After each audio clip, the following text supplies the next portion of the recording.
2 शब्द कहें।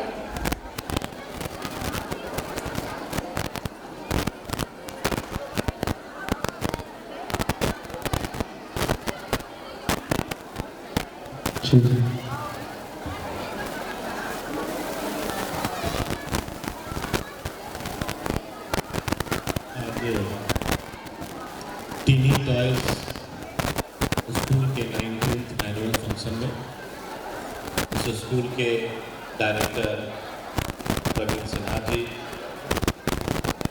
प्रणव आनंद जी, इस स्कूल के सभी टीचर्स, पेरेंट्स और नन्हे मुन्ने छोटे छोटे इस स्कूल के बच्चे बच्चियां, मैं अपनी ओर से इस एनुअल डे की बहुत बहुत बधाई और शुभकामनाएं देता हूं। और स्कूल ने 19 साल का सफ़र तय किया है और 19 साल के सफ़र में यहाँ पर जो देखने को मिल रहा है कि केवल पढ़ाई नहीं, पढ़ाई के साथ साथ बच्चों में कॉन्फिडेंस देने का भी स्कूल प्रबंधन काम कर रहा है। मैं स्कूल की पूरी टीम को बहुत बहुत बधाई देता हूँ और ख़ास करके अपनी डांस टीचर और उनके साथ कोरियोग्राफर जो इतने सुंदर ढंग से बच्चों को परफॉर्म कराने के लिए यहाँ तैयारी कराए हैं। मैं डांस टीचर और उनकी पूरी टीम को एक बार जोरदार ताली आप बजा के उनका स्वागत कीजिए। जब मैं यहाँ पर बच्चों का परफॉर्मेंस देख रहा था तो मुझे कुछ साल पहले की बात याद आ रही थी। बात मेरे बेटी की स्कूल में भी एनुअल फंक्शन था और सुबह सुबह उसने हमको धमकाया कि पापा अगर आप मेरे फंक्शन में नहीं आइएगा तो मैं डांस नहीं करूँगी। और मैं देख रहा था बच्चों को कि बच्चे डांस तो ज़रूर इधर कर रहे थे लेकिन उनकी आंख अपने मदर फादर को खोज रही थी। और आप अभिभावक आज आके अपने बच्चों का मनोबल जो बढ़ाए, मैं आपको भी धन्यवाद देता हूँ कि आपने उनका मनोबल बढ़ाने के लिए यहाँ पर आया है और बच्चों को जो कॉन्फिडेंस मिलता है स्कूल से, टीचर्स से और पेरेंट्स से। और बहुत सुंदर सुंदर परफॉर्मेंस अभी होना है। 2-3 परफॉर्मेंस मैं देखा और यहाँ पर भगवान श्री कृष्ण खड़े थे। मैं सोच रहा था कि उसका ये पोज में खड़ा होना कितने देर तक खड़ा रह पाएगा, लेकिन पूरे समय तक उसी पोज में खड़ा रहा। उतना छोटा बच्चा और इतना कॉन्फिडेंस के साथ खड़ा रहा। और छोटी छोटी बच्चियाँ स्टेज में आके अच्छे लोग गड़बड़ हो जाते हैं। मुझे याद है जब मैं राजनीति की शुरुआत दिनों में स्टार्ट किया था और जगन्नाथपुर के सामने में 300-400 आदमी के भीड़ में मुझे माइक दे दिया गया था। अब बोले आप 2 शब्द बोल दीजिए।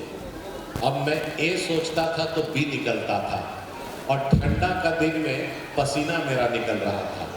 तो इसका मतलब है कि पब्लिक का एजिटेशन, पब्लिक का फेयर, स्टेज में चढ़कर डांस परफॉर्मेंस करना कोई आसान बात नहीं होता है। और स्कूल प्रबंधन बच्चों को यहाँ पर जो परफॉर्मेंस करा रहा है, केवल आप डांस मत सोचिए, डांस के साथ उसमें एक कॉन्फिडेंस लेवल बिल्डअप हो रहा है। और जब पूरा देश राममय है और इस स्कूल के बच्चे बच्चियां रामलाला के पूरे देश में इस उत्सव को कैसे नहीं मनाए और इतना सुंदर परफॉर्म किए, मैं उनको बहुत बहुत बधाई देता हूं। एक बार जोरदार ताली आप बजा दीजिए। कभी कभी मैं सोचता था कि ये देश भगवान राम का, अयोध्या नगरी भगवान राम की, और भगवान राम ही 500 साल टेंट में रहे, ये कितना बड़ा अन्याय है। और 1500 ईस्वी में जब मुगल शासन यहाँ पर आया और बाबर के समय में हमारा भव्य राम मंदिर को तोड़कर वहाँ पर विवादित ढांचा बना और कई साल से लगभग 500-550 साल से इस देश में देवी देवताओं के देश में कितने लोगों ने संघर्ष किया, लड़ाइयाँ लड़ी, कार सेवकों ने अपनी जान की आहुति दी और हम अपने राम लाला को अपने घर में, अपने देश में, अपने जगह में स्थापित नहीं कर पा रहे थे। तो कहीं ना कहीं हम सब सनातनी और हिंदुओं के मन में हमेशा कचोटता था। 2019 को जब सुप्रीम कोर्ट के आदेश के बाद भव्य मंदिर का निर्माण प्रारंभ हुआ, अभी हमारी छोटी बहन एंकरिंग कर रही थी और बता रही थी कि पूरे विश्व में सबसे बड़ा तीसरा स्थान का अयोध्या मंदिर 2019 से 2024 में उद्घाटन 22 तारीख को होने जा रहा है। तो और वो भी ये संभव तभी हो पाया है कि देवतुल्य प्रधानमंत्री हमारे नरेंद्र मोदी जी के नेतृत्व में राम मंदिर बना और आज 22 तारीख को हम लोग वहाँ पर गवाह के रूप में उपस्थित होंगे। आप सोचिए 550 साल में कितने लोगों ने सपना देखा। आप और हम सौभाग्यशाली हैं। किस पवित्र पल को, पवित्र दिन को देखने के लिए कितने लोगों ने इस धरती को छोड़ दिया, कितने लोगों ने कुर्बानियां दे दी। तो मैं आपसे निवेदन करूंगा कि भगवान राम अयोध्या में स्थापित हो रहे हैं और प्राण प्रतिष्ठा हो रहा है। आप जहां भी रहें अपने आसपास के मंदिर में भजन कीर्तन करें। उस ऐतिहासिक पल का लाइव टेलीकास्ट टीवी में, मोबाइल में आप देखने का काम करें और कम से कम अपने घरों में, जिस तरह दीपावली में हम दीप सजाते हैं और पूरा देश दीप उत्सव के साथ उस दिन अपने अपने घर में आप लोग दीपावली मनाने का जरूर काम करें। इतना मेरा निवेदन आपसे है। और बच्चों का परफॉर्मेंस और इतने छोटे छोटे बच्चे, कोई स्कूल छोटा और बड़ा नहीं होता है। मैं यही कहूँगा, कई अफसर को मैं जानता हूँ, कई आईएएस अफसर को, आईपीएस को मैं जानता हूँ और उनसे चर्चा भी होती है।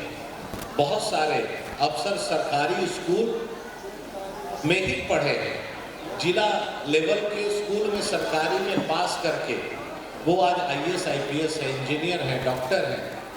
और आज के समय में ये स्कूल आपको एक प्लेटफॉर्म दे रहा है और बच्चों को पढ़ाई में थोड़ा कम रुचि आजकल हो गया है, मोबाइल में रुचि ज़्यादा हो गया है और माँ बाप करें तो क्या करें। आप भी मजबूर हैं, जैसे हम लोग मजबूर हैं। कंपटीशन मोबाइल का है, कंपटीशन मोबाइल का नहीं, बच्चों से कहूँगा पढ़ाई का कंपटीशन होना चाहिए, खेल कूद का भी कंपटीशन होना चाहिए। और आज के समय में आप जितना अच्छा पढ़ेंगे लिखेंगे उतने ही बड़ा आदमी बनेंगे। शॉर्टकट वाला ज़माना चला गया। आपको कोई ना कोई फील्ड में हुनर भी होनी चाहिए, आपका एक्सपर्टीज होना चाहिए, आप में कॉन्फिडेंस होना चाहिए और लगन और हिम्मत से बहुत आगे आप बढ़े, इस तरह से मेरी कामना है। मैं टीनी टॉट्स के स्कूल के सभी पदाधिकारियों को, टीचर्स को बहुत बहुत शुभकामना देता हूँ और एक निवेदन करता हूँ कि आपके स्कूल में 500-550 बच्चे पढ़ते हैं, आप उनके गुरु हैं और बच्चों से मैं यही कहूँगा अपने पेरेंट्स का और अपने शिक्षकों का सम्मान करना जरूर सीखें। और जो अपने पेरेंट्स और टीचर्स का सम्मान नहीं करते वो जीवन में कभी आगे नहीं बढ़ते हैं। तो इसीलिए आप सबको अपने पेरेंट्स का, टीचर्स का सम्मान करें। और टीचर्स से भी मैं कहूँगा आप अपने बेस्ट एफर्ट, जितना ईश्वर ने आपको शक्ति दिया है, बच्चों को उनको पढ़ाने में, उनको संवारने में आप अपना लगन लगाइए। क्योंकि मुझे याद है एक समय कि अगर टीचर बोल देगी, मैथ्स की टीचर, कि 2 + 2 5 होता है और घर में बच्चा का अगर माँ और पापा बोलेंगे कि नहीं बेटा 2 + 2 4 होता है, तो बच्चे बोलेंगे आप पापा गलत बोल रहे हैं, मेरी टीचर 2+2 5 बोली है। इसका मतलब ये है कि बच्चों का अपने टीचर्स के बाद का बहुत गहरा असर होता है उसके दिमाग में। तो आप अच्छे से उनको पढ़ाइए, उनके भविष्य को उज्जवल बनाइए। कल के दिन यहाँ से आपके स्कूल से बच्चे निकल के कल डॉक्टर, इंजीनियर, अफसर बने और जब वो बड़ा आदमी बन के अपने टीचर का पैर छू के आशीर्वाद लेने के लिए आए तो आपको भी गौरव होगा कि देखो ये बच्चा को मैं पढ़ाया और आज इतना बड़ा पद पर चला गया। इस शुभकामना के साथ मैं आप सभी को बहुत बहुत बधाई देता हूँ और आशा करता हूँ कि आप इसी तरह स्कूल में अच्छे से परफॉर्म करते रहें। आप सबों को बहुत बहुत धन्यवाद। जय श्री राम।